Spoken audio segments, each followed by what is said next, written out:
Sidang pengujian Undang-Undang Pemilihan Gubernur, Bupati, dan Wali Kota yang mengatur pembatasan masa jabatan kepala daerah untuk maju pilkada kembali digelar Mahkamah Konstitusi dengan agenda mendengar keterangan ahli pemohon. Ahli Hukum Tata Negara Yusdianto dalam keterangannya menjelaskan kepada Majelis Hakim Konstitusi yang dipimpin Ketua MK Anwar Usman, menjelaskan ada sejumlah model pembatasan terhadap kandidat dalam pemilu. Pengaturan pengisian jabatan kepala daerah diatur dalam Undang-Undang Dasar, dan MK dalam putusannya telah memberikan penafsiran makna dipilih secara demokratis adalah melalui pemilihan secara langsung. Selanjutnya, putusan MK telah menegaskan dalam kondisi apa seseorang dapat dianggap menjabat sebagai kepala daerah satu periode. Menurut Yusdianto, putusan MK hanya menyebutkan apakah seseorang tersebut menjabat sebagai kepala daerah dan tidak menyebut dilantik secara definitif atau tidak.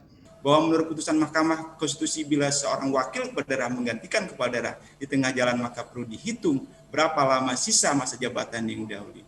Bila sudah 2,5 tahun lebih, maka telah dihitung satu periode pejabat sebagai kepala daerah. Putusan Mahkamah tidak menyatakan sejak pelantikan wakil kepala daerah menjadi kepala daerah, melainkan secara implied dipahami sejak sebagai pejabat kepala daerah setelah melaksanakan kewajiban sebagai kepala daerah beserta mendapatkan pendanaan tugas dan kewenangan sebagai kepala daerah yang dibebankan pada anggaran pendapatan belanja daerah.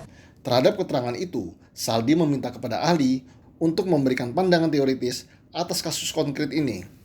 Saldi menambahkan, cara pandang konstitusi mana yang dapat menjelaskan bahwa penjabat kepala daerah dihitung masuk sebagai periodisasi kepala daerah. Ilham Riyadi, Agung Sumarna, MKTV News melaporkan.